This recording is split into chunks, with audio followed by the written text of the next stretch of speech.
ഇവിടെ കൂടിയിരിക്കുന്ന എല്ലാവർക്കും നമസ്കാരം. ഞാനൊരു 35 വർഷമായി സിനിമയിൽ. ഇനിയിപ്പോൾ ആക്ടിങ് ക്ലാസ്സിൽ പോകേണ്ട ഇതിനേക്കാൾ കൂടുതൽ പഠിച്ചിട്ടുണ്ട് പല ഇതുമായിട്ട്. പിന്നെ നമുക്ക് ഓരോ വേഷങ്ങൾ കിട്ടുമ്പോഴല്ലേ നമ്മളതൊക്കെ പുറത്തേക്ക് എടുക്കാൻ സാധിക്കുള്ളൂ. നമുക്കൊരു അവസരങ്ങളാണല്ലോ. ഇപ്പോൾ ഓരോരുത്തരെയും നമ്മൾ കാണുമ്പോൾ നമ്മളെല്ലാവരും ഭയങ്കര അണ്ടർഎസ്റ്റിമേറ്റ് ചെയ്താൽ അവർക്ക് കിട്ടുന്ന വേഷങ്ങൾ, അതുപോലെ തന്നെ ആ സിനിമ ഓടുമ്പോഴൊക്കെയാണ് നിങ്ങളെപ്പോലുള്ള ആൾക്കാർ നന്നായിട്ടുണ്ടെന്ന് പറയുള്ളൂ.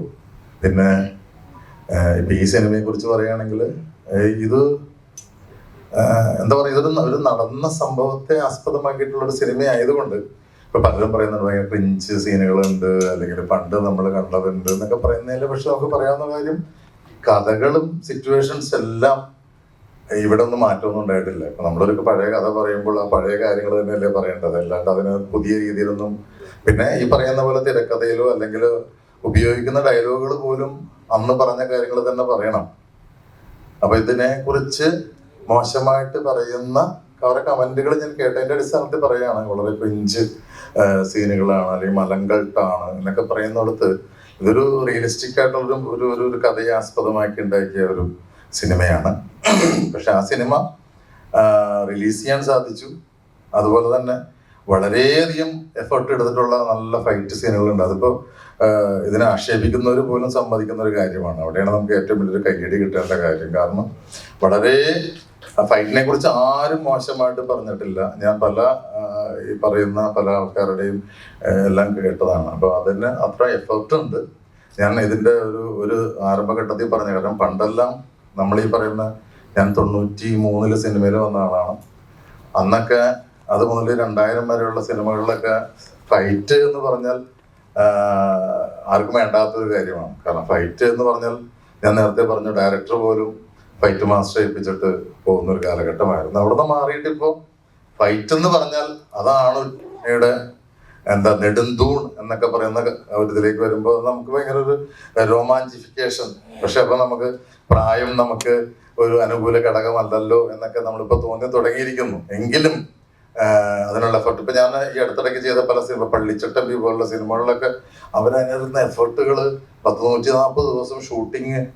അപ്പൊ അതൊക്കെ കാണുമ്പോൾ ദൈവമേ, നമ്മുടെയൊക്കെ ഒരു ചെറിയ സമയത്ത് ഇതിനുള്ളൊരു അവസരം ഉണ്ടായില്ലല്ലോ എന്നൊക്കെ നമ്മൾ പലപ്പോഴും ആലോചിച്ചു പോകും. എന്തായാലും ഈ സിനിമയ്ക്ക് എടുത്തിരിക്കുന്ന എഫർട്ട്, അതിന്റെ പ്രൊഡ്യൂസർ, അതിന്റെ ഡയറക്ടർ, അത് നമുക്ക് നിസ്സാരവൽക്കരിച്ച് കാണാൻ സാധിക്കുന്ന കാര്യമല്ല.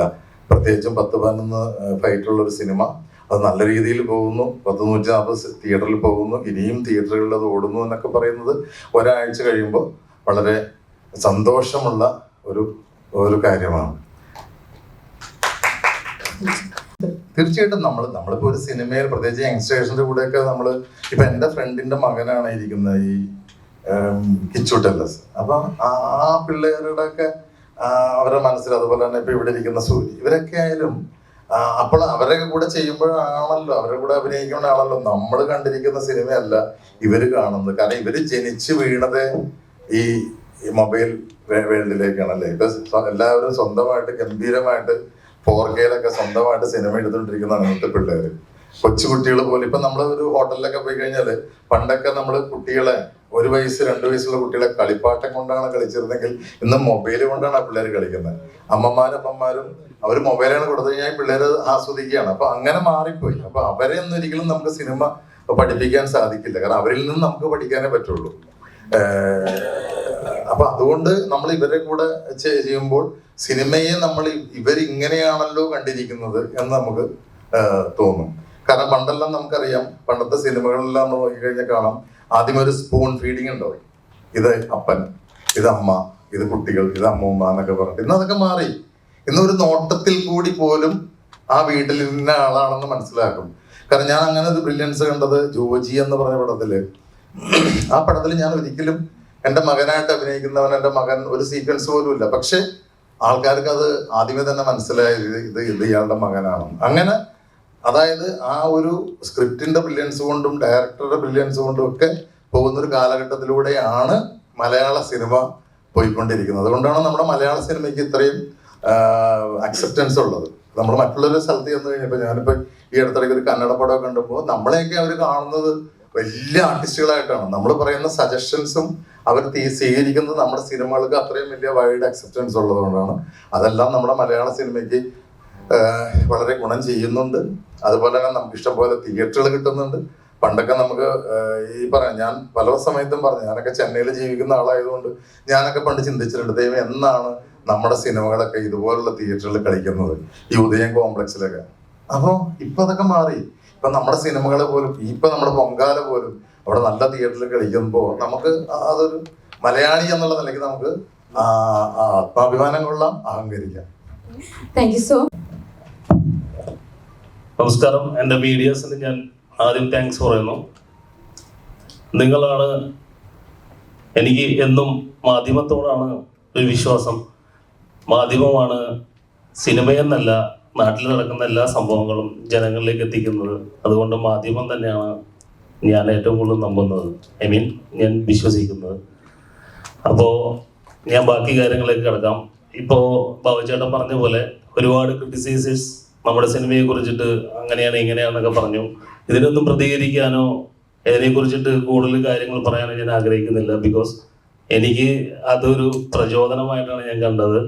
അവരൊക്കെ സിനിമ കണ്ടിട്ട് അവരതിനെ കുറിച്ച്, അയാൾക്ക് ഇഷ്ടപ്പെടാത്തത് ഒരു വ്യക്തി ഒരു യൂട്യൂബ് ചാനലിൽ ഇരുന്നിട്ട് ഇത്രയും ഒരു വർഷത്തെ എഫേർട്ട്, ഇപ്പൊ ബാബുചേട്ടൻ പറഞ്ഞ പോലെ ഒരുപാട് കാര്യങ്ങളുണ്ട് ഒരു സിനിമ തിയേറ്ററിൽ എത്തുക എന്ന് പറഞ്ഞാൽ. നിങ്ങൾക്ക് എല്ലാവർക്കും അറിയാം, അവസാനം റിലീസ് ചെയ്യുന്ന നമ്മൾ ഞായറാഴ്ച ഇതുപോലെ ഒരു ഇവന്റ് ഇവിടെ ചെയ്തപ്പോൾ ഞാൻ പറഞ്ഞു തന്നു, ഞായറാഴ്ച ഒരു ഗംഭീരമായിട്ടുള്ള ഒരു പൊങ്കാല എന്നൊരു ഫെസ്റ്റിവൽ അനുസരിച്ചിട്ട് റിലീസ് ചെയ്യുന്ന ഒരു സിനിമയാണ്, ഇത് ഭയങ്കര സംഭവം എന്നൊക്കെ ഞാൻ പറഞ്ഞിരുന്നു. പക്ഷെ എനിക്ക് ആ ഞായറാഴ്ച റിലീസ് ചെയ്യാൻ പറ്റില്ല. ബിക്കോസ് അതിന്റെ കാരണം സെൻസർ സർട്ടിഫിക്കറ്റ് ആയിരുന്നു. അപ്പോൾ ഇത് എത്ര പേരോട് എനിക്ക് പറഞ്ഞ് മനസ്സിലാക്കാൻ പറ്റും? I can do that.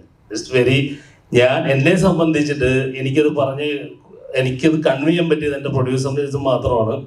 അദ്ദേഹം ഇവിടെ ഇരിപ്പുണ്ട്, അല്ലെങ്കിൽ എൻ്റെ പാർട്ണർ ഇവിടെ ഇല്ല. ഇവരൊക്കെ എൻ്റെ കൂടെ നിന്നു. ഞാൻ പറഞ്ഞ ഡേറ്റിൽ തന്നെയാണ് ഈ 5-ാം തീയതി റിലീസ് ചെയ്തത്. ഈ 5-ാം തീയതി എന്ന് പറഞ്ഞ ഡിസംബർ 5-ാം തീയതി മമ്മൂക്കയുടെ, ഇവിടുത്തെ സിംഗം, നമ്മുടെ എല്ലാം പ്രിയപ്പെട്ട നടൻ, അദ്ദേഹത്തിന്റെ സിനിമ റിലീസ് ചെയ്യുന്ന ദിവസം ഇത് ഇറക്കരുത് എന്ന് പലപ്പോഴും എന്നോട് പലരും പറഞ്ഞു. ഞങ്ങൾക്കിടയിലും ഇതിനെക്കുറിച്ച് ഡിസ്കഷൻ ഉണ്ടായിരുന്നു. പക്ഷേ സമയപരിധികൾ അതിനനുവദിച്ചില്ല. അപ്പൊ നിങ്ങൾക്ക് ചോദിക്കും, എന്താണ് മാറ്റിവെച്ചുകൂടെ ജനുവരിക്കോ ഫെബ്രുവരിക്കോ അടുത്ത വർഷത്തേക്ക്? അതൊന്നും സാധ്യമല്ല. ഒരുപാട് പ്രശ്നങ്ങളുണ്ട് സിനിമയ്ക്കകത്ത്. സിനിമ എന്ന് പറഞ്ഞാൽ ഹ്യൂജ് ഇൻവെസ്റ്റ്മെന്റ് ഉള്ളൊരു സിനിമയാണിത്. ശ്രീനാഥ് ബാസിയെ പോലെ ഒരു ആർട്ടിസ്റ്റിനെ ഞാൻ അവർ ചെറുതാക്കി പറയുന്നതല്ല, അദ്ദേഹത്തെ പോലുള്ള ഒരാളെ വെച്ച് ഇത് സിനിമ ചെയ്യുമ്പോൾ കുറെ റെസ്ട്രിക്ഷൻസ് എനിക്കുണ്ടായിരുന്നു. അപ്പോൾ അതുകൊണ്ട് തന്നെ ഇമ്മീഡിയറ്റ്ലി ഇത് റിലീസ് ചെയ്യാന്നുള്ളത് എൻ്റെ ഏറ്റവും വലിയ കടമയായി മാറി. പല സ്ഥലത്തു നിന്നുള്ള പ്രഷർ കൊണ്ടാണ് ഞാൻ ഈ സംഭവം കളങ്കാവലിന് ഓപ്പോസിറ്റ് ഞാൻ റിലീസ് ചെയ്തത്. അതിൻ്റെ കോൺസിക്വൻസസ് ഞാൻ ഭയങ്കരമായിട്ട് അനുഭവിക്കേണ്ടി വന്നു. 2 ദിവസം. ആദ്യത്തെ ദിവസം 25 lakhs, വെറും 25 lakhs ആണ് ഫസ്റ്റ് ഡേ കളക്ട് ചെയ്തത്. സെക്കൻഡ് ഡേ 23 ആയി. അപ്പോൾ തളർന്നു പോയി സത്യത്തിൽ. 2 ദിവസമായപ്പോഴത്തേക്കും, അതായത് എൻ്റെ ബഡ്ജറ്റ് അനുസരിച്ചിട്ട് ഞങ്ങൾ പ്രതീക്ഷിച്ച ഒരു എമൗണ്ട് അല്ല ഞങ്ങൾക്ക് കിട്ടിയത്. പക്ഷെ 3-ാം നാൾ യേശുക്രിസ്തുവിനെ പോലെ ഉയർത്തെഴുന്നേറ്റു എന്നുള്ളത് സത്യമാണ്. ഇത് ആരൊക്കെ വിശ്വസിച്ചാലും ഇല്ലെങ്കിലും മൗത്ത് പബ്ലിസിറ്റിയിൽ നിന്ന് ഞങ്ങൾക്ക് നല്ലൊരു ക്രോറിലേക്ക് ഞങ്ങൾ എത്തി. ഇതുകൊണ്ട് മാത്രമാണ് ഈ ഒരു പരിപാടിയോട് വെച്ചത്. ചുമ്മാ ആൾക്കാരെ പറ്റിക്കാനോ ഒന്നുമല്ല, യാഥാർത്ഥ്യമാണ്. ഒരു ദിവസം മിനിമം ഞങ്ങളുടെ ഗ്രൂപ്പിലും ഞങ്ങൾക്കിടയിലും വരുന്ന മെസ്സേജുകൾ മാത്രം ഞാൻ ഓൺലൈനിൽ ഞാൻ വയ്ക്കാം. അത്രയധികം ആളുകൾ പടം അടിപൊളിയാണെന്ന് പറഞ്ഞിട്ടാണ് പറഞ്ഞുകൊണ്ടിരിക്കുന്നത്. അതിന്റെ കോൺഫിഡൻസിലാണ് ഞാൻ ഇന്ന് സംസാരിക്കുന്നത്. അപ്പൊ നമ്മൾ ചെയ്ത എഫേർട്ട് ചുമ്മാതല്ല. ഒരു യൂട്യൂബർ, അതായത് ഞാൻ മാധ്യമങ്ങളെല്ലാം പറയുന്നത്, അതായത് ഒരു സിനിമയെ ക്രിട്ടിസൈസ് ചെയ്യുന്ന ഒരാൾ ചിന്തിക്കാത്ത പല പ്രശ്നങ്ങളും സിനിമയ്ക്ക് പിന്നിലുണ്ട്. അയാൾ വന്നിരുന്നിട്ട് അയാൾക്ക് ഇഷ്ടപ്പെടാത്തൊരു കാര്യം മാത്രമാണ് അവിടെ പറയുന്നത്. എന്തെന്നാ അയാൾ പറയുന്നത്? സിനിമയ്ക്ക് നെഗറ്റീവ് പറഞ്ഞാൽ മാത്രമാണ് അയാൾക്ക് ഫ്യൂച്ചർ ഉള്ളൂ, അയാളുടെ ചാനൽ സബ്സ്ക്രൈബേഴ്സ് ഉള്ളൂ, വ്യൂസ് ഉള്ളൂ. പക്ഷെ ഒരു സിനിമ ഉണ്ടാക്കുന്ന ഒരു കഥയ്ക്ക് വേണ്ടി എടുക്കുന്ന എഫേർട്ട്, കുടുംബവും കുട്ടികളെ എല്ലാത്തിനെയും മറന്ന് നമ്മൾ സകലതും വിട്ട് ഒരു 3 മാസം ഏറ്റവും കൂടുതൽ ഒരു സിനിമയ്ക്ക് ചെലവാക്കുന്ന സമയം കഥയുണ്ടാക്കാനാണ്. സ്ക്രിപ്റ്റ് എന്ന് പറഞ്ഞത് വെരി ഈസി. അത് എന്നെ സംബന്ധിച്ച് എനിക്ക് ഒരാഴ്ച മതി ഒരു സ്ക്രിപ്റ്റ് ഉണ്ടാക്കാൻ. എൻ്റെ വീട്ടിൽ 3 സ്ക്രിപ്റ്റ് ഇരിപ്പുണ്ട്. ഇപ്പോൾ എൻ്റെ അടുത്ത പ്രോജക്റ്റ് ഇപ്പോൾ റെഡി ആയിരിക്കണം, ഇമ്മീഡിയറ്റ്ലി ഞാൻ അനൗൺസ് ചെയ്യും. പക്ഷെ ഞാൻ പറയുന്നത് ഒരു സിനിമ ഉണ്ടാക്കാൻ എടുക്കുന്ന നോർമൽ ഒരാൾ എടുക്കുന്ന എഫേർട്ട് അത് നിസ്സാരമായി കണ്ടിട്ടാണ് ഒരു യൂട്യൂബിൽ ഒരാൾ ഇരുന്നിട്ട് ചുമ്മാ പറയുകയാണ് അതിന്റെ ഇന്ന പ്രശ്നങ്ങളുണ്ട്. ഇയാൾ ടെക്നിക്കാലിറ്റി പഠിച്ചിട്ട് ഇയാൾക്ക് ഇത്രയും നോളജ് ഉള്ള ഒരാളാണെങ്കിൽ എന്തുകൊണ്ട് അദ്ദേഹം ഒരു സിനിമ ഡയറക്റ്റ് ചെയ്യുന്നില്ല? ഇതൊക്കെ പാവപ്പെട്ട ജനങ്ങളെ പറ്റിക്കുകയാണ് സത്യം പറയാം. പക്ഷെ ഞാനിപ്പോ അതിനകത്ത് റിയാക്ട് ചെയ്യുന്നല്ല. ഞാൻ പറഞ്ഞല്ലോ, എന്നെ സംബന്ധിച്ചിട്ട് എനിക്കത് എനർജിയാണ് തന്നിരിക്കുന്നത്. ഞാൻ ഡബിൾ മടങ്ങ് ഓപ്പോസിറ്റാണ് പോയിക്കൊണ്ടിരിക്കുന്നത്. അതുകൊണ്ടിട്ട് ഞാൻ മാത്രമല്ല, എൻ്റെ മൊത്തം ടീം, ഞങ്ങൾ എല്ലാവരും അതിന് അലേർട്ടായിട്ടാണ് പോകുന്നത്. അപ്പൊ അതുകൊണ്ട് തന്നെ എനിക്ക് വേണ്ട എന്താണ്, ഞാൻ പറഞ്ഞല്ലോ, മാധ്യമങ്ങൾ ജനങ്ങളിലേക്ക് കൃത്യമായി ഇത് എത്തിച്ചാൽ തന്നെ നമുക്ക് ഒരു നല്ലൊരു സിനിമ, ഇനി ഞാൻ മാത്രമല്ല, ഞങ്ങളുടെ പൊങ്കാല മാത്രമല്ല, ഇനി വരുന്ന എല്ലാ സിനിമകളും നല്ല സിനിമകൾ ജനങ്ങളിലേക്ക് എത്തട്ടെ. ഒരു 50% പേരാണ് നമ്മുടെ സിനിമ ഇഷ്ടപ്പെടുന്നതെന്ന് വെച്ചോ, 100-ൽ ഈ 50 പേർക്ക് കാണാനുള്ള അവസരം പോലും കൊടുക്കാത്ത രീതിയിലാണ് ഇതിനെ ക്രിട്ടിസൈസ് ചെയ്യുന്നത്. അത് റോങ് ആണ്, അത് തെറ്റല്ലേ? അത് ചെയ്യാൻ പാടുണ്ടോ? പണ്ട് കാലത്തൊക്കെ ഈ യൂട്യൂബേഴ്സ് ഇരുന്നിട്ട് ഇതുപോലെ പറഞ്ഞിരുന്നെങ്കിൽ ഇന്നിപ്പം നമ്മ കാണുന്ന നല്ല സിനിമകൾ ഉണ്ടായിരുന്നോ? ഉണ്ടാവൂല. എല്ലാം നശിച്ചു പോയാനെ, കലയെ നശിപ്പിച്ചുകൊണ്ടിരിക്കുകയാണ്. ഇത്രയധികം പ്രശ്നങ്ങൾക്കെതിരെ റിയാക്ട് ചെയ്യാൻ സമയമായിട്ടില്ല. ഞാൻ അതൊക്കെ പോസ്റ്റ്പോൺ ചെയ്ത് വെച്ചിട്ട് ഞാനിപ്പോ എന്റെ സിനിമയിൽ കോൺസെൻട്രേറ്റ് ചെയ്തിട്ടാണ് പോയിക്കൊണ്ടിരിക്കുന്നത്. അപ്പോ ഇതൊക്കെയാണ് എനിക്ക് പറയാനുള്ളത്. പിന്നെന്താ, വളരെയധികം സന്തോഷം ഇന്നത്തെ ദിവസം ഇങ്ങനെ ഈ ഒരു പ്രസ് മീറ്റിംഗ് വെച്ചതും നമ്മൾ മുന്നോട്ട് പോകാൻ ആഗ്രഹിക്കുന്നതും ജനങ്ങൾ തന്ന സപ്പോർട്ടിലാണ്. ഇന്ന് രാവിലെ ഇപ്പൊ ഇവിടെ വന്ന് കയറുന്ന സമയം വരെ എന്റെ മൊബൈലിൽ കോൾ വന്നു.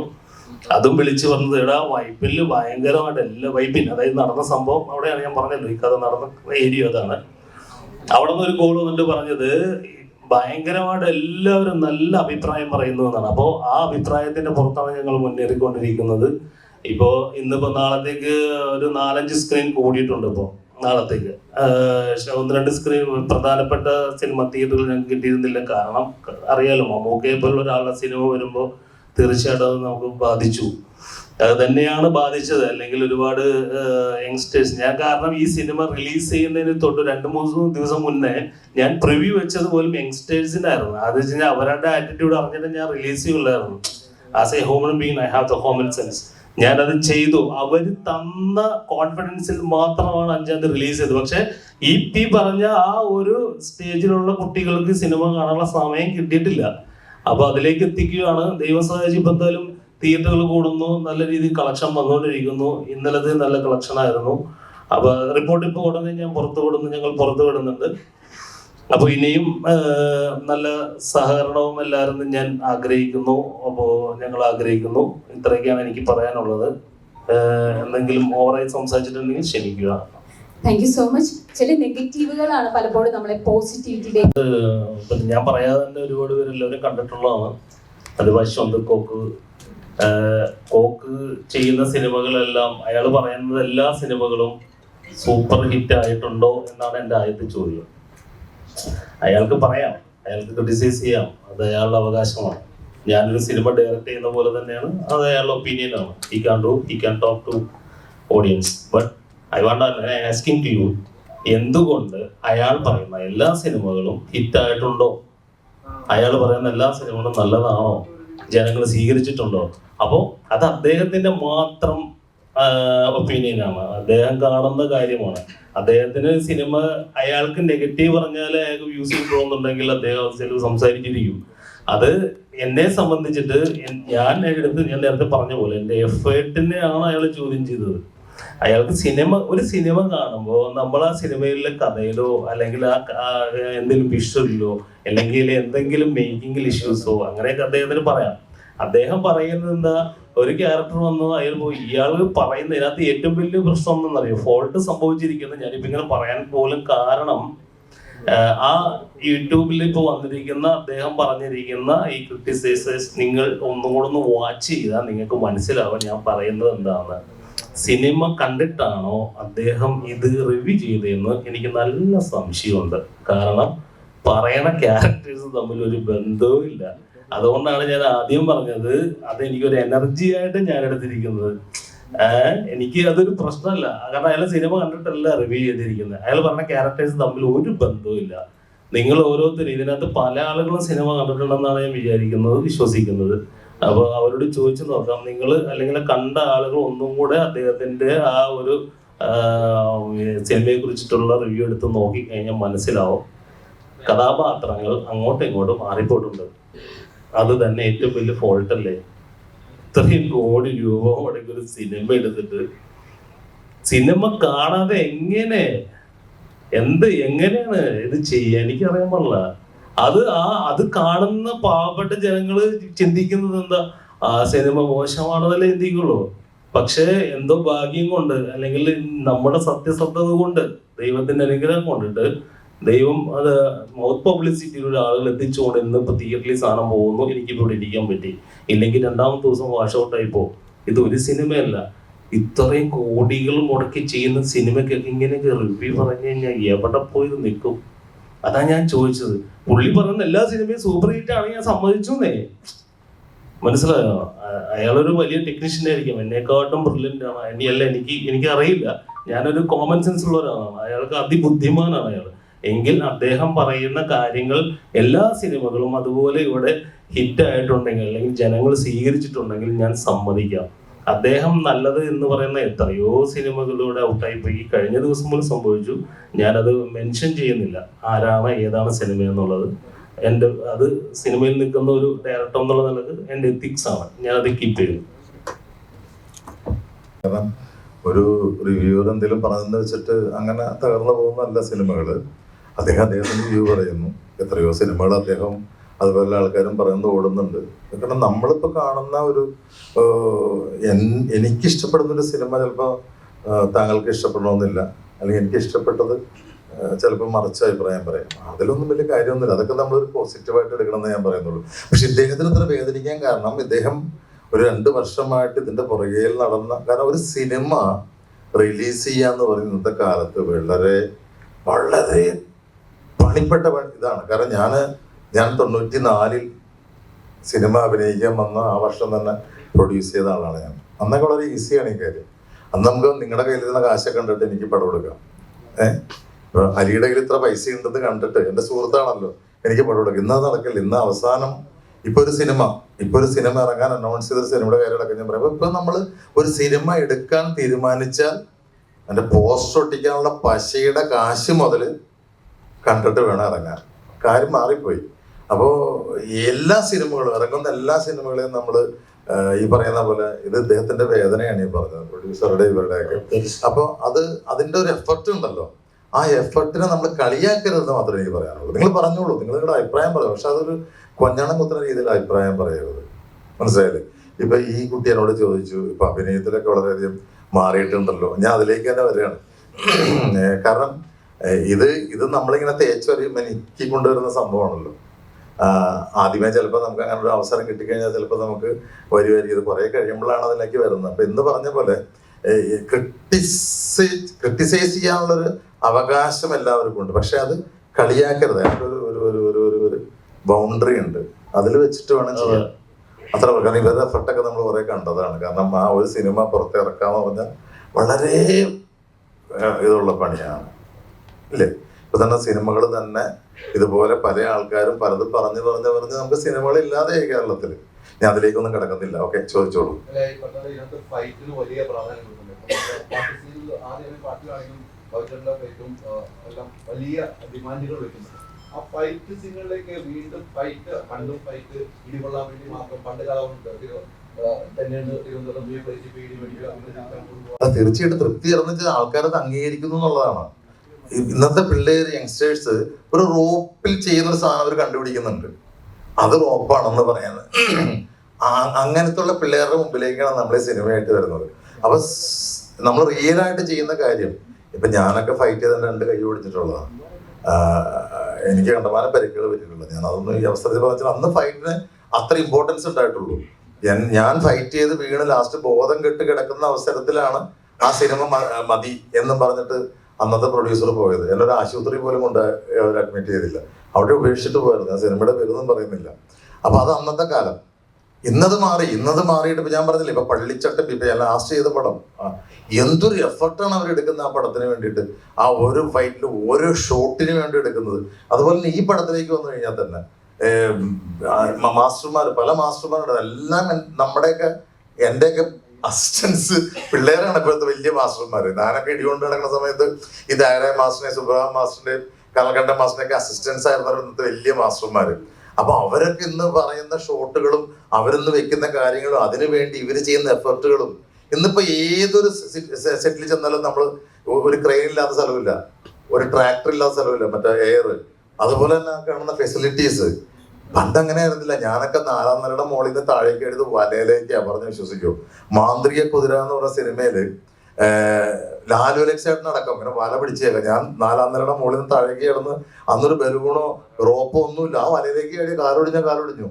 അത് എപ്പോഴായിരിക്കും ആ സാധനം എടുക്കുന്നത്? അവസാനം ലൈറ്റ് പോകുന്ന സമയത്ത് 6 മണിക്ക്. ഫിലിം ഉണ്ടാവില്ല, ഒരു 250 അടി ഫിലിമായിരിക്കും. അപ്പൊ പലപ്പോഴും ശശിവാസൻ എടുത്ത് പറയും, ബാബു സ്റ്റാർട്ട് ക്യാമറ ഇല്ല, സോറി സ്റ്റാർട്ട് ക്യാമറയിലാണ് ആക്ഷൻ എന്ന് പറയാൻ ഫിലിമില്ല. സ്റ്റാർട്ട് ക്യാമറ എന്ന് പറഞ്ഞാൽ ചാടിക്കൊള്ളണം, ആക്ഷൻ എന്ന് പറയുമ്പോൾ അത്ര ഫിലിം പോകും. അങ്ങനെ സിനിമ ചെയ്തു വന്ന ആൾക്കാരാണ് നമ്മൾ. പക്ഷെ ഇപ്പൊ എന്തെല്ലാം ഫെസിലിറ്റീസ്. പണ്ട് അതുപോലെ തന്നെ കയറി കെട്ടി പൊക്കുന്ന സാധനമൊക്കെ ഒരു തോർത്ത് വെച്ചൊക്കെ കെട്ടിയിട്ട്, ഒരു തോർത്ത് ഇങ്ങനെ കെട്ടിയിട്ടാണ് ഈ കുളത്തിലിട്ട് പൊക്കണത് നമ്മള്. അപ്പം മോളിൽ ചെറുതെങ്കിൽ ശ്വാസം മുട്ടും. അതൊക്കെ മാറി. അപ്പൊ അതിനുള്ള ഫെസിലിറ്റീസ് വന്നു. അതോടൊപ്പം തന്നെ ഈ പ്രൊഡ്യൂസർ ഒരു പടത്തിന് വേണ്ടി കാശ് മുടക്കുന്നുണ്ടെങ്കിൽ, ഞാനൊരു കാര്യം പറയാം, പണ്ടൊക്കെ എന്താണ് കേരളത്തിൽ ഈ കോമഡി സിനിമകൾ മാത്രം ഉണ്ടായിക്കൊണ്ടുവന്നത്. കോമഡി സിനിമകൾക്ക് വളരെ എളുപ്പമാണ്, കാരണം ഒരു സിറ്റുവേഷനൊക്കെ ഉണ്ടാക്കി കോമഡി പറയാൻ ആൾക്കാർ ചിരിച്ചോളും. പക്ഷെ ഒരു ആക്ഷൻ സംഭവത്തിലേക്ക് വരുമ്പോൾ ഒരു കാറ് പൊട്ടണമെങ്കിൽ കാറ് പൊട്ടണം, ആ കാറിന് കാശ് ചെലവാക്കണം.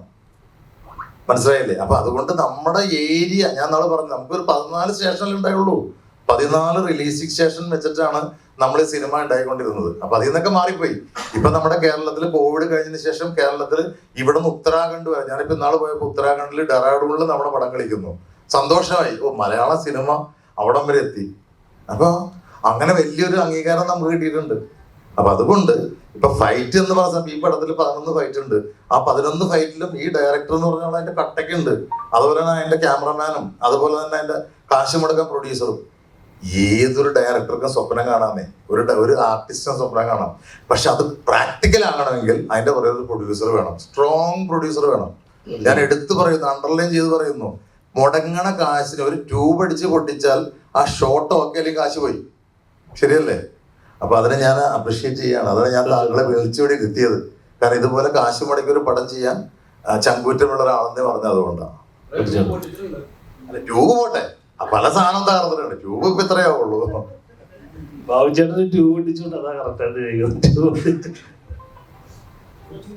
അതാ പറഞ്ഞ കാരണം എന്തല്ലേ, നമുക്ക് ഒരാളെ പരിഹസിക്കുന്നതിനൊരു പരിധിയില്ലേ.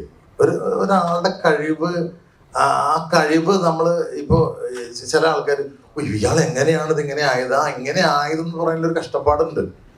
മനസ്സിലായില്ലേ? ആ കഷ്ടപ്പാടിനെ നമ്മൾ അളക്കണം, ഇല്ലേ? ഇപ്പം ഈ അടുത്തിടയ്ക്ക് മമ്മൂക്ക പറഞ്ഞൊരു വലിയൊരു കാര്യം. മമ്മൂക്ക പറഞ്ഞു, ഞാനിപ്പോൾ ഞാൻ കോമ്പീറ്റ് ചെയ്യുന്നത് ഞാൻ പണ്ട് ചെയ്ത എൻ്റെ ക്യാരക്ടേഴ്സിനോടാണ്. മനസ്സിലായില്ലേ? കാരണം മമ്മൂക്ക ഇപ്പൊ ഏത് ചെയ്താലും, ഇപ്പൊ എന്ത് പുതിയ ചെയ്താലും പണ്ടത്തെ പുള്ളി ചെയ്തതിനോടാണ് പുള്ളി കോമ്പീറ്റ് ചെയ്യുന്നത്. യങ്സ്റ്റേഴ്സിന് ആ ബുദ്ധിമുട്ടില്ല. മമ്മൂക്കയുടെ ഏതെങ്കിലും പടത്തിന്റെ പടം കണ്ടാൽ മതി. അപ്പൊ അങ്ങനെ മമ്മൂക്ക ഒരു സാധനം റിസ്ക് എടുത്ത് ചെയ്യുമ്പോൾ, ഇപ്പൊ മമ്മൂക്ക ഇപ്പൊ ലാസ്റ്റ് ചെയ്ത കളങ്കാവല് തന്നെ. അപ്പൊ നമ്മൾ അതിനകത്ത് വില്ലന്, കാരണം അദ്ദേഹത്തിനെ സംബന്ധിച്ചിടത്തോളം അദ്ദേഹത്തോട് തന്നെയാണ് ഈ പറയുന്ന പടവരുന്നത്. അപ്പൊ നമ്മൾ അവിടെ കുറച്ച് കാണാൻ പാടില്ല. ഇവരെല്ലാം ഈ പറയുന്നത്, ഞാൻ ഒരാളെ ഇതാക്കി, പക്ഷെ എനിക്ക് ഒരു അഭ്യർത്ഥന എന്ന് വെച്ചാൽ കഷ്ടപ്പാടുകളെ, എഫർട്ടുകളെ കാണാതിരിക്കരുത്. നിങ്ങൾ കളിയാക്കിക്കോ, പരിഹസിച്ചോ, ഈ പരിഹസിക്കുന്നതൊക്കെ നമുക്ക് നല്ലതായിട്ട് തന്നെ വരുള്ളൂ. പക്ഷെ ആ ഒരു എഫർട്ട് ഉണ്ടല്ലോ, ആ അവസാനം അത് ഇല്ലാതെയാക്കരുത്. നിങ്ങൾ അപ്രീഷിയേറ്റ് ചെയ്യേണ്ട ഒരു കാര്യമുണ്ട്. ഒരു സിനിമ ഇറങ്ങിയില്ലോ സുഹൃത്തുക്കളെ, എത്ര സിനിമയാണ് ഇറങ്ങാതിരിക്കുന്നതെന്ന് അറിയോ? എത്ര സിനിമകൾ, എത്ര സ്വപ്നങ്ങൾ, ഇവരൊക്കെ എത്ര വർഷത്തെ എഫർട്ടാണ്. ഒരു ഡയറക്ടറെ സംബന്ധിച്ചിടത്തോളം, ഒരു റൈറ്ററെ സംബന്ധിച്ചിടത്തോളം, അയാള് ആ പടത്തിന്റെ പൊങ്കാല എന്ന് എഴുതുന്നത് പോലെ ഇയാൾ എത്ര പ്രാവശ്യം എഴുതിയിട്ടുണ്ടാവും. എന്റെ ഇതാണ് എന്റെ ടൈറ്റിൽ, എന്റെ ടൈറ്റിൽ ഇതാണ് പൊങ്കാല, വേണ്ട ഈ ലെറ്റർ, വേണ്ട ഈ ലെറ്റർ. ആ എഫർട്ട് കാണാണ്ടിരിക്കല്ലേ. കളിയാക്കാൻ പോയാൽ എളുപ്പമോ? ഈ പറയുന്നവരെല്ലാം സിനിമ പരീക്ഷിച്ചിട്ടുള്ള ആൾക്കാരായിരിക്കും, പരാജയപ്പെട്ട ആൾക്കാരായിരിക്കും. പക്ഷെ കളിയാക്കരുത്. നിങ്ങൾ എന്തീ പറയുന്നത്, നിങ്ങൾക്ക് എന്ത് പറയാം, ഈ പറയുന്ന പോലെ അതെല്ലാം നമ്മൾ ഉൾക്കൊള്ളാം. പക്ഷെ ആ കളിയാക്കലിനൊരു അളവ് പോലും വയ്ക്കണം. മലയാള സിനിമ പ്രതിസന്ധിയിലാണ് നമ്മൾ നിരന്തരം കേൾക്കാറുണ്ട്. അതുപോലെ തിയേറ്റർ എക്സ്പീരിയൻസ് ഉള്ള സിനിമകൾ കാണാൻ മാത്രമേ ഇന്നിപ്പോൾ പ്രേക്ഷകർ തിയേറ്ററിൽ വരുന്നുള്ളൂ. ഒരു ലോക അല്ലെങ്കിൽ ഒരു കാന്താര അത്തരം ചിത്രങ്ങൾ കാണാനേ നമ്മുടെ പ്രേക്ഷകർ തിയേറ്ററിൽ വരുന്നുള്ളൂ. ഓരോ വെള്ളിയാഴ്ചയും നിരവധി ചിത്രങ്ങൾ ഇവിടെ ഇറങ്ങുന്നുണ്ട്. പക്ഷെ അതിലൊക്കെ എല്ലാം ആദ്യത്തെ ഷോ കഴിയുമ്പോൾ തന്നെ ഹോൾഡ് ഓവർ ആയി പോവുകയാണ്. അപ്പൊ നേരത്തെ അമരോട് സതീഷ് ചോദിച്ചതിന് അനുബന്ധമായിട്ട് തന്നെയാണ് ഞാൻ ചോദിക്കുന്നത്. ഇത്തരം ആക്രമിക്കുമ്പോൾ, ഒരു സിനിമയെ ആക്രമിക്കുമ്പോൾ സിനിമ തന്നെ ഇവിടെ ഇല്ലാതായി പോവുകയാണ്. തിയേറ്റർ എക്സ്പീരിയൻസ് ഉള്ള സിനിമ വളരെ അപൂർവമായിട്ടാണ് ഇവിടെ വരുന്നത്. അപ്പൊ ഈ പൊങ്കാല, ഇതിനകത്ത് 10-11 ഫൈറ്റ് ഉണ്ട്, ഒരു ഓളമുണ്ട്, ഒരു പൊങ്കാലയാണ്. അപ്പൊ ഇതൊരു തിയേറ്റർ എക്സ്പീരിയൻസ് ആണ്. നല്ല ബാക്ക്ഗ്രൗണ്ട് സ്കോർ ഉണ്ട്. ഞാൻ സിനിമ കണ്ട ആളാണ്, സിനിമ കണ്ടിട്ടാണ് പറയുന്നത്. അപ്പോ അത്തരം സിനിമകൾ പ്രോത്സാഹിപ്പിക്കപ്പെട്ടാലേ മലയാള സിനിമ ഇവിടെ നിലനിൽക്കുള്ളൂ. ഇത് ആ സിനിമയെ പോലും ചിലപ്പോൾ കുറ്റങ്ങൾ ഉണ്ടാവുമായിരിക്കും. ഇപ്പൊ എല്ലാ സിനിമയും, ഇപ്പൊ അടൂർ സാറിന്റെ ഒരു സിനിമ പോലും നമുക്ക് വിമർശിക്കാൻ പറ്റും, മനസ്സിലായില്ലേ? ഇപ്പൊ പ്രിയൻ സാർ എടുത്താൽ, ഈ സത്യനന്ദിക്കാർ സാർ എടുത്ത ഒരു പടം വേറൊരാൾ കാണുമ്പോൾ അയ്യോ ഇതെന്ത് സിനിമ എന്ന് പറയാം. എല്ലാ സിനിമയും പൂർണ്ണമല്ല. പക്ഷെ ഈ സിനിമയ്ക്കകത്ത് ഒരു തിയേറ്റർ എക്സ്പീരിയൻസ് ഉണ്ട്. അല്ല ഇതൊരു ഭയങ്കര ലോകോത്തര സിനിമയാണ്, ഇതൊരു മഹത്തര സിനിമയാണ് എന്നൊന്നും ഇവിടെ ആരും പറഞ്ഞിട്ടില്ല. സാർ, എന്താണ് ഈ തിയേറ്റർ എക്സ്പീരിയൻസ്? ഇതിപ്പോ ഈ അടുത്തിടയ്ക്ക് കേൾക്കുന്ന വാക്കല്ലേ? എന്ന് മുതൽ തുടങ്ങി തിയേറ്റർ എക്സ്പീരിയൻസ്? ഇവിടെ DTS തിയേറ്ററിൽ പണ്ടുണ്ടായിരുന്നു. സ്പീക്കർ കറക്റ്റ് വർക്ക് ചെയ്ത തിയേറ്ററിൽ ഉണ്ടായിരുന്നോ? ഞാൻ ഡയറക്ടറെ കൊണ്ട് എനിക്കറിയാം. ഞാൻ അവിടെ മിക്സിങ്ങിന് എല്ലാം ചെയ്യിച്ച്, ഏറ്റവും വലിയ മിക്സിംഗ് സ്റ്റുഡിയോ പോയിട്ട് എല്ലാം ചെയ്യിച്ചു. എനിക്ക് റൈറ്റ്ലി സൗണ്ട് വരണം, കയറ് വരയുന്ന സൗണ്ട് ഇവിടെ വരണം, മറ്റത് അവിടെ വരണം എന്നൊക്കെ പറഞ്ഞ് ഇവിടെ വരും. ഇവിടെ ഏത് തിയേറ്ററിൽ കേട്ടിരുന്നു? ഇപ്പോഴത്തല്ല, കുറെ നാൾ മുമ്പ് വരെ ഇല്ലേ, കുറെ നാൾ മുമ്പ് വരെ. ഇത് ഇപ്പൊ വന്ന സംഭവമാണ് തിയേറ്റർ എക്സ്പീരിയൻസ്. മറ്റത് കൊള്ളാം, എഡിറ്റിംഗ് കൊള്ളാം എന്നൊക്കെ പറഞ്ഞ് കുറെ ആൾക്കാർ ഇത് പറഞ്ഞത്. നിങ്ങൾ അതൊക്കെ വിടൂ. സിനിമ എന്ന് പറഞ്ഞാൽ ഒരിക്കലും ഇപ്പൊ ടൈറ്റാനിക് കണ്ടിട്ട് പണ്ട് പറഞ്ഞ ആൾക്കാരുണ്ട്. ടൈറ്റാനിക് ഒക്കെ എന്തൊക്കെ സമയത്ത് അത് കണ്ടില്ലെങ്കിൽ മോശമാണ്. അത് പറഞ്ഞു RR ഭയങ്കരം. പിന്നെ RR-ലല്ലേ ഒരു സിനിമ പോണത്. ഇപ്പൊ പലരും പറഞ്ഞിട്ട് RR ഭയങ്കര, അതിന്റെ എഫക്ട്സ്, അതിനകത്താണോ സിനിമ പോകുന്നത്? സിനിമ ഒരു ടോട്ടാലിറ്റി ആണെന്നേ, അല്ലാതെ തിയേറ്റർ എക്സ്പീരിയൻസ് എന്നൊക്കെ പറഞ്ഞ. അതുപോലെ തന്നെ വേറെ ഒരു സംഭവം, വൺ ടൈം വാച്ചബിൾ, പുതിയ വാക്കുകൾ വന്നിരിക്കുന്ന. പിന്നെ മറ്റേ അങ്ങനെ കുറെ സാധനങ്ങൾ കണ്ടുപിടിച്ചിട്ട് പറയുന്ന, അതൊക്കെ ഇവരുണ്ടാക്കിയിരിക്കാൻ. അങ്ങനെയല്ല. നമ്മളെ സംബന്ധിച്ചുള്ള ഒരു സിനിമ, ഏത് സിനിമയാണ് ഇവിടെ പരാജയപ്പെടാൻ വേണ്ടി എടുക്കുന്നത്? ഏത് സിനിമ എടുക്കുന്നത്? എല്ലാ സിനിമയും വിജയിക്കാൻ വേണ്ടി എടുക്കുന്നതാ. പണ്ടൊക്കെ മദ്രാസിൽ ഫസ്റ്റ് കോപ്പി കണ്ടിട്ട് അവിടെ നിന്ന് ഒരു ഫോൺ വരും, സാർ സൂപ്പർ ആയിട്ടുണ്ട് സാർ, അവിടെ കാണിച്ചിട്ട് ഫസ്റ്റ് അവിടെ ഒരു പ്രിവ്യൂ ഷോ ഇടും, സാർ ആ പടം അടിപൊളി. ഞാൻ ഇന്ന് വരെ അടിപൊളി അല്ല എന്നൊരു പടം കേട്ടിട്ടില്ല. പക്ഷെ ആ പടം പരാജയപ്പെടുന്നത് എന്താണെന്നുള്ളത്, അത് ഞാൻ പറയും, അത് പ്രൊഡ്യൂസർക്ക് എണ്ണാനുള്ള ഒരു കഴിവും കൂടി വേണമല്ലോ. ചില സിനിമകൾ നമ്മൾ വിചാരിക്കുന്നത് എന്തുകൊണ്ട് ഓടി, ചില സിനിമകൾ നമ്മൾ വിചാരിക്കും എന്തുകൊണ്ട് ഓടിയില്ല. ഇപ്പൊ താങ്കൾ പറഞ്ഞ പല പടങ്ങളും OTT-ൽ വരുമ്പോൾ എന്തുകൊണ്ട് ഏറെ കയറുന്നു? അത് അപ്പൊ കാണുന്നൊരു സംഭവമാണ്, അത് കണ്ടില്ല. ഇപ്പൊ ചില പ്രഗത്ഭന്മാരുടെ പടങ്ങൾ നമുക്ക് മോശമാണെന്ന് പറയാൻ പറ്റുമോ? താങ്കളും ഞാനും പറയില്ല. പറഞ്ഞാൽ നമ്മൾ പുറത്താണ് വരിയുന്നത്. അപ്പൊ അതൊക്കെ ഒരു എന്താ പറയാ, അത് സിനിമ എന്ന് പറഞ്ഞാൽ ഞാൻ പറയട്ടെ, ഒരു 70% ലക്കിൽ പോകുന്ന സാധനം, ഭാഗ്യം. തീർച്ചയായിട്ടും. പക്ഷെ എങ്കിലും ഇത്തരം ഈ ക്ലാസ് പൊട്ടിക്കുന്ന മുതൽ ഇത്രയും പണം ചെലവാക്കിയ ഒരു പ്രൊഡ്യൂസർ ഉള്ളതുകൊണ്ടാണ് ഈ പറയുന്ന തിയേറ്റർ എക്സ്പീരിയൻസ് ഉള്ള ഒരു സിനിമ നമുക്ക് ഉണ്ടാക്കാൻ പറ്റും. തീർച്ചയായിട്ടും. അതിനെ ഇങ്ങനെ ആക്രമിക്കുമ്പോൾ അതിനെതിരെ നമ്മുടെ നിർമ്മാതാക്കളുടെ സംഘടന അല്ലെങ്കിൽ ഫിലിം, ചേട്ടൻ ഇതിന്റെ ഭാഗമായിട്ടുള്ള ഒരാളായിട്ടാണ് ചോദിക്കുന്നത്. ഇവിടെ ഇത്രയും മാധ്യമ പ്രവർത്തകരുണ്ട്, നമുക്ക് കളക്റ്റീവായിട്ട് എന്ത് ചെയ്യാൻ പറ്റി? ഇപ്പൊ ഇതൊരു തിയേറ്റർ എക്സ്പീരിയൻസ് ഉള്ള സിനിമ തന്നെയാണ്, അതിൽ യാതൊരു സംശയമില്ല. അപ്പൊ അതിനെ പിടിച്ചു നിർത്താൻ, ഇത്തരം ആക്രമണങ്ങളെ ചെറുക്കാൻ സിനിമ തന്നെ ഇല്ലാതാവും. ഒരർത്ഥത്തിൽ പറഞ്ഞാൽ ഇവർക്ക് വിമർശിക്കാൻ തന്നെ പിന്നെ സിനിമ ഇല്ലാതാവും. സാർ, അത് അവര് പറയുന്ന കേട്ടിട്ടില്ലേ, എത്രയോ പ്രഗത്ഭരായ പല നടന്മാരെയൊക്കെ കളിയാക്കിയിട്ടുള്ള രീതിയിലാണ് പറയുന്നത്. അങ്ങനെ അയാൾ വരുന്നു, അയാൾ എന്താണ് കാണിക്കുന്നത് എന്നൊക്കെ പറഞ്ഞിട്ട്. ഇത് അയാളുടെ ഉപജീവന മാർഗം. അയാളുടെ കുട്ടികൾക്കും അയാളുടെ ഭാര്യയ്ക്കും ജീവിക്കാൻ വേണ്ടിയിട്ട് ഇത്രയും ആൾക്കാർ, ഒരു സിനിമ എന്ന് പറയാറില്ല. ഇപ്പൊ നിങ്ങളടക്കം നമ്മളെല്ലാം സിനിമ കൊണ്ട് ജീവിക്കുന്ന ആൾക്കാരാ. ഒരു സിനിമ എന്ന് പറയാൻ 200-300 പേര്, അതിനെ ചുറ്റിപ്പറ്റിയിരിക്കുന്ന ആൾക്കാർ, അതിന്റെ പ്രൊമോഷന്റെ ആൾക്കാർ, ഇതെല്ലാം ഈ ഹോട്ടലടക്കം ഇല്ലേ, ഈ ഹോട്ടലടക്കം അതിനെ കൊണ്ട് ജീവിക്കുന്നതാണ്. പണ്ടൊരു വിഭാഗം ഉണ്ടായിരുന്നു, പത്രം ഇല്ലേ, പത്രമില്ലാതെ നമുക്ക് ചിന്തിക്കാൻ പറ്റിയിരുന്നോ? പണ്ട് പത്രത്തിലൊരു സിനിമയുടെ പോസ്റ്റർ വന്നില്ലെങ്കിൽ ആ സിനിമ കൊള്ളൂല എന്നുള്ളൊരു കാലം ഉണ്ടായിരുന്നു. അവിടെ നിന്ന് മാറിയില്ലേ, ഇപ്പൊ മാറിപ്പോയില്ലേ. അപ്പോൾ അങ്ങനെ ഇതെല്ലാം നമ്മൾ ഇതുകൊണ്ട് ജീവിക്കുന്ന ഇതാണ്. അപ്പൊ കളിയാക്കുന്നതിനൊരു പരിധി വേണം. നിങ്ങൾ വിമർശിച്ചോളൂ, വിമർശിക്കാം. ഇപ്പൊ ഇദ്ദേഹത്തിനെ വിമർശിക്കാം, എന്നെ വിമർശിക്കാം, എല്ലാവരും വിമർശിക്കാം. പക്ഷേ അവസാനമായിട്ട് അതിൽ നിന്ന് 10 പൈസ വരുമാനം കിട്ടുന്ന കാര്യത്തിലേക്ക് വരുമ്പോൾ അത് മോശമാണ്. ഇപ്പൊ തന്നെ നോക്കൂ, കേരളത്തിൽ എത്രയോ സിനിമകൾ വരാതിരുന്നാണ്, അതെല്ലാം കളഞ്ഞില്ലേ. എത്രയോ പേര് ഇവിടെ ഇൻവെസ്റ്റ് ചെയ്യാമെന്ന് എനിക്കെന്നറിയാം. കാരണം നമ്മുടെ നാട്ടിലാണ് വളരെ കുറച്ച് പൈസയിൽ വലിയ സിനിമകൾ ഉണ്ടാക്കാൻ പറ്റുന്ന സ്ഥലം. കൂടി വന്നാൽ 10, 20, 25 കോടി കൊണ്ട് ഒരു സിനിമ ഉണ്ടായ ആ സിനിമ അങ്ങ് വിജയിച്ചു കഴിഞ്ഞാൽ 100, 120 കോടി രൂപ വരെ കളക്ട് ചെയ്യുന്നുണ്ട്. ഇപ്പൊ ലോകയുടെ കളക്ഷൻ കണ്ടില്ലേ, മഞ്ഞുമൽ ബോയ്സ് കണ്ടില്ലേ.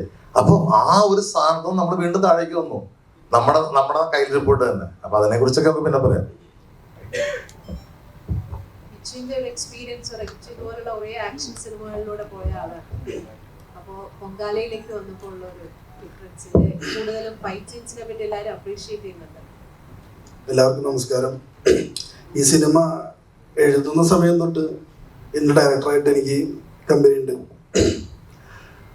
അപ്പൊ നേരത്തെ പറഞ്ഞില്ലേ നമ്മള് ഇതിനകത്ത് കുറെ തെറി വാക്കുകൾ ഉപയോഗിക്കുന്നുണ്ട് എന്നൊക്കെ. ഇത് റിയൽ നടന്നൊരു സംഭവം കൊണ്ട് നമുക്ക് അത് തന്നെ എഴുതിയേ പറ്റുള്ളൂ. ഞാനൊരു റൈറ്റർ ആയതുകൊണ്ട് നമുക്ക് ആവശ്യമുള്ള എന്തായാലും എഴുതണം.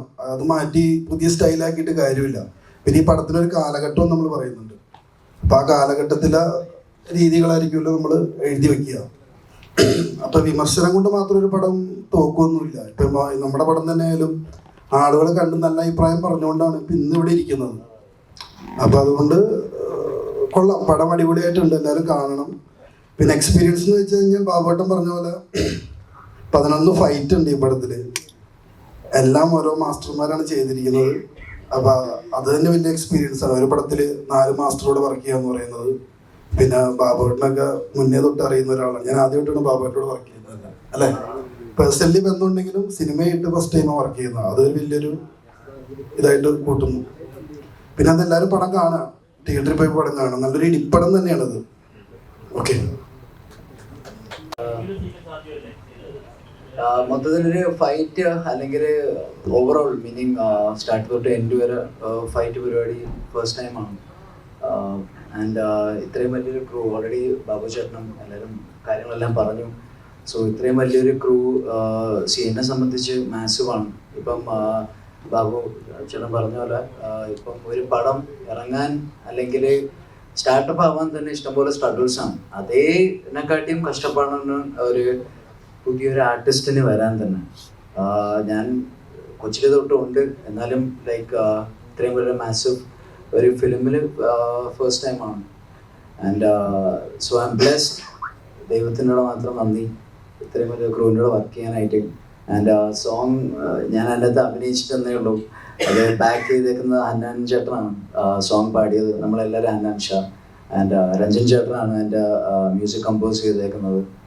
So super happy. ആൻഡ് എന്തായാലും ഇപ്പം ബില്ലേട്ടൻ പറഞ്ഞ പോലെ in the beginning first 2 days നമുക്ക് ഇഷ്ടംപോലെ നെഗറ്റീവ് റിവ്യൂസ് ഉണ്ടായിരുന്നു.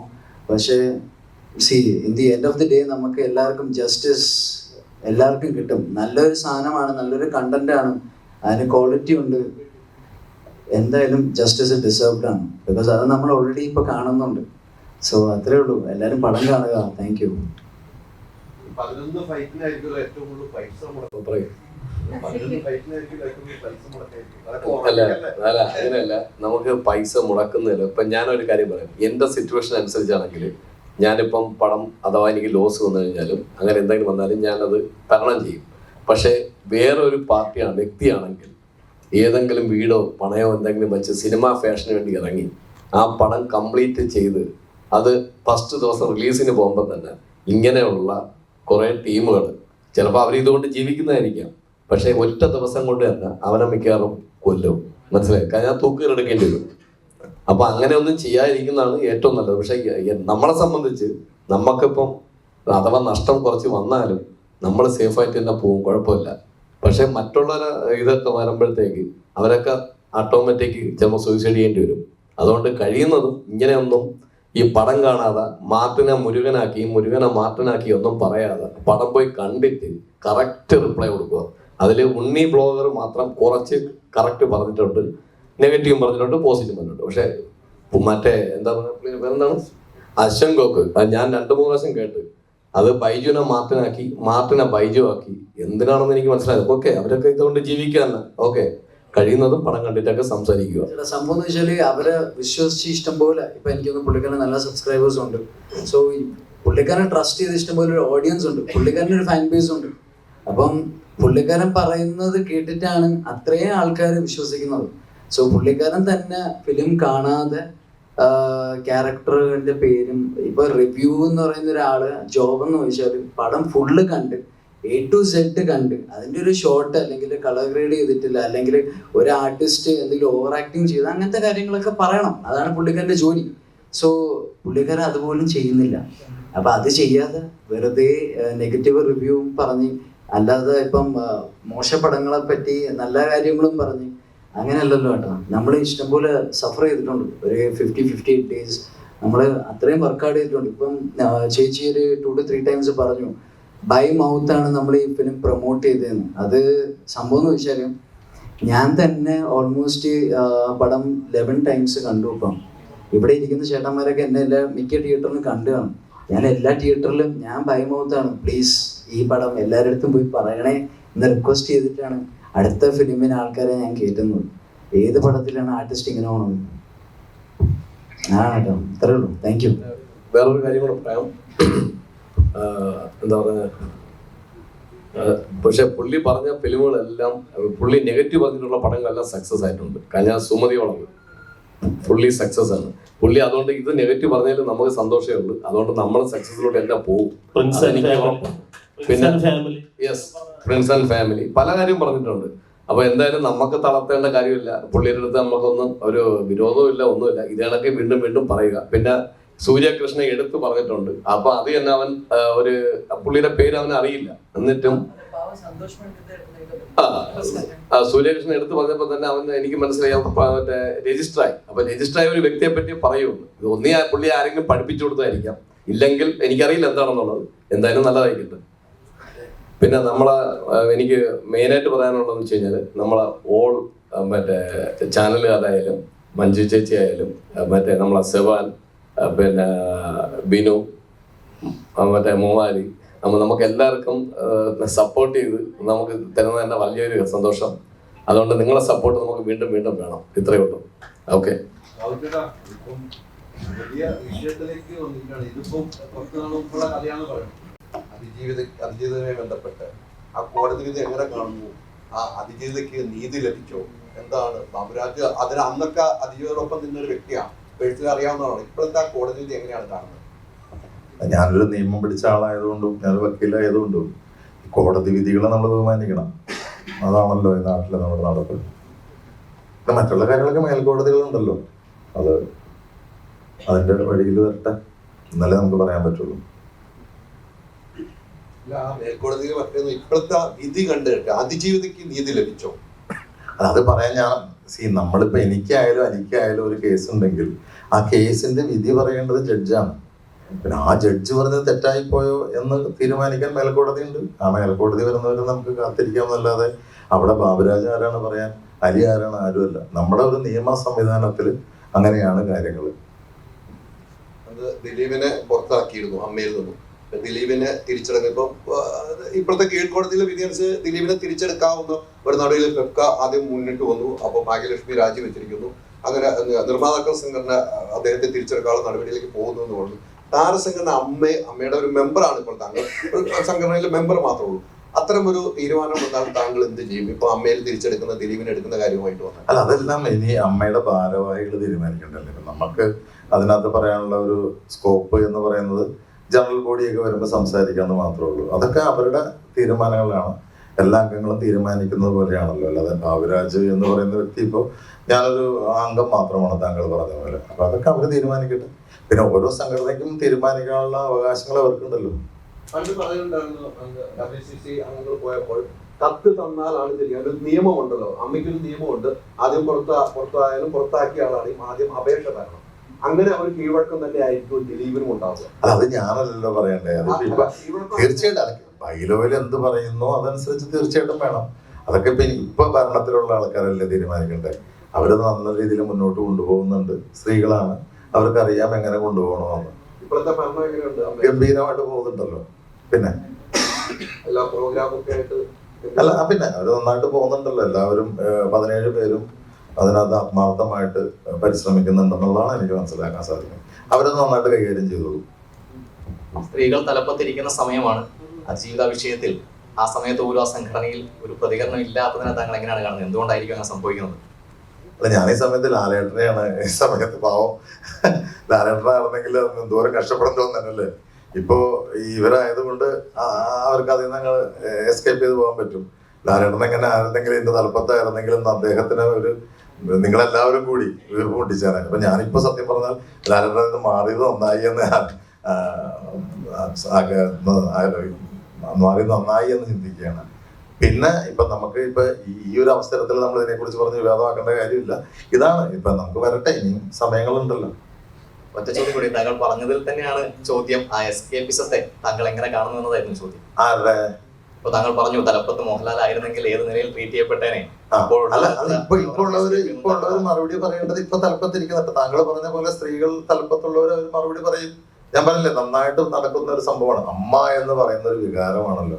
ഇപ്പൊ ഞങ്ങളെ സംബന്ധിച്ചിടത്തോളം അത് ഞങ്ങളുടെ എല്ലാവരും ഒരു വികാരമാണ്. ഈ മഹാരാജാസ് കോളേജിൽ പഠിച്ചിറങ്ങുന്നവർക്ക് ഇവിടെ ആരും ഉണ്ടെങ്കിൽ അറിയാം. അതൊരു മഹാരാജാസ് എന്ന് കേൾക്കുമ്പോൾ ഒരു വികാരം എന്ന് പറഞ്ഞ പോലെ തന്നെ അമ്മ എന്ന് പറഞ്ഞ ഞങ്ങളെ സംബന്ധിച്ചിടത്തോളം ഒരു വികാരമാണ്. അപ്പോൾ അതിന്റെ തലപ്പത്തിട്ട് തെരഞ്ഞെടുക്കപ്പെട്ടവരുണ്ടെങ്കിൽ തീർച്ചയായിട്ടും അവർ തന്നെ ഇന്നല്ലെങ്കിൽ നാളെ അവരതിന് ഉത്തരം പറയും. ഉത്തരം പറയാൻ ബാധ്യസ്ഥരാണ്.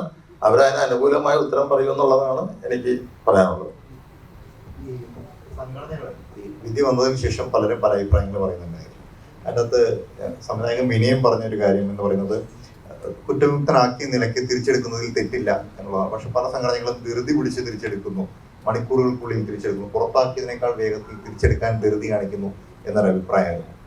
അത്തരം കാര്യങ്ങളോടെല്ലാം യോജിക്കുന്നുണ്ട്. എന്തായാലും വിധി വന്നല്ലോ, കുറ്റമുക്തനാണ് ദിലീപ് എന്ന കാര്യത്തിൽ. അല്ല, അതിനകത്ത് എന്ന് വെച്ചാൽ ഓരോ സംഘടനയുടെയും തലപ്പത്തിരിക്കുന്നവര് എടുക്കേണ്ട തീരുമാനങ്ങളാണ്. അവിടെ ഇപ്പൊ ഞാനോ നിങ്ങളോ നമ്മുടെ പൊങ്കാല ടീമോ അല്ല തീരുമാനിക്കേണ്ടത്. കാരണം അത് അവരുടെ അദ്ദേഹത്തിന് എത്ര പെട്ടെന്ന് പുറത്താക്കിയോ ഇല്ലേ, പുറത്താക്കാൻ കാണിച്ച വ്യഗ്രതയുണ്ടല്ലോ, ഇതുപോലെ തന്നെയായിരിക്കും അവർ തിരിച്ചെടുക്കുന്നതും. അതൊക്കെ അവരുടെ തീരുമാനങ്ങളല്ല, ആ തലപ്പത്തിരിക്കുന്നവരുടെ തീരുമാനങ്ങളല്ലേ. അതിൽ നമ്മൾ പറയേണ്ട മറുപടി പറയേണ്ട ആവശ്യമില്ല. അത് പറയുന്നത് തെറ്റാണ്. ഞാൻ പറയുന്നത് എന്താ വെച്ചാൽ ഇന്ത്യയിലെ നിയമവ്യവസ്ഥിതി അനുസരിച്ചിട്ട് നമ്മൾ ഒരു വിധിന്യായത്തെ മാനിക്കുക എന്നുള്ളതാണ് നമുക്കുള്ള ഇത്. പിന്നെ നമുക്ക് ആ കുട്ടിയോടുള്ള ആ കുട്ടിയോടുള്ള അനുകമ്പ, ആ കുട്ടിയോടുള്ള സ്നേഹം, അതൊന്നും ഒരു മാറ്റവും ഇല്ല.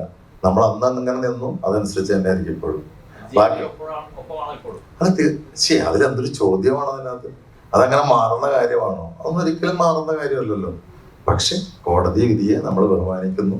അതിനകത്ത് നമുക്ക് ഒരു നാണയത്തിന് രണ്ട് വശമുണ്ടെന്ന് പറഞ്ഞ പോലെ അതിൽ ഏത് വശമാണ് സത്യം എന്നുള്ളതാണ് നമുക്കറിയേണ്ടത്, ഇല്ലേ? ഇപ്പൊ നമുക്കൊരു വിധി വന്നു, ആ വിധിയെ നമ്മൾ മാനിക്കുന്നു. നമുക്ക് നോക്കാം. അന്നും അതിജീവിതമായിട്ട് താങ്കൾ ഫോണിലൊക്കെ സംസാരിച്ചൊരു വ്യക്തിയാണ്. ആ വിഷയങ്ങൾ ഉണ്ടായിരുന്നു. ഇപ്പോൾ ഇത്തരം ഒരു സിറ്റുവേഷൻ അതിജീവിതമായിട്ട് സംസാരിക്കുക ചെയ്തിരുന്നു താങ്കൾ വ്യക്തി എന്ന നിലയിൽ? ഞാൻ ഉണ്ടായിരുന്നില്ല ഇവിടെ, ഞാൻ ഡെറാഡൂണിലായിരുന്നു. ഞാൻ സംസാരിച്ചിട്ടില്ല. എന്ത് സംസാരിക്കാനാണ് ഇല്ലേ? നമ്മളതിനകത്ത് വരട്ടെ. ഇപ്പൊ നമ്മൾ ഇവിടെ ഇരിക്കുന്ന ഒരു പ്രൊമോഷന്റെ ഭാഗമായിട്ടല്ലേ, അതൊക്കെ നമുക്ക് പിന്നീട് പറയാം.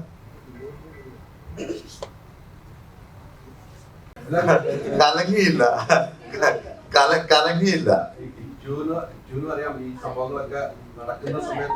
കിച്ചുവിന് എന്തും പറയാം, കാരണം കിച്ചു ഒന്നിനും ഇല്ലാത്തതുകൊണ്ട്.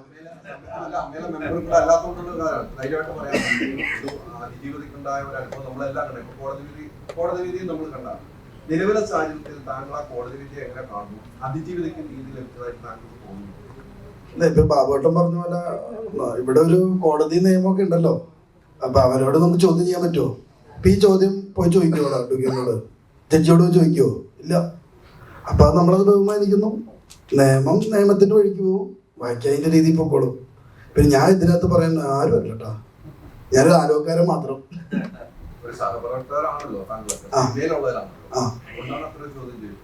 അതാണ് ഞാൻ പറഞ്ഞത്, നമ്മളാരും അല്ല ഇത് പറയാനായിട്ട്.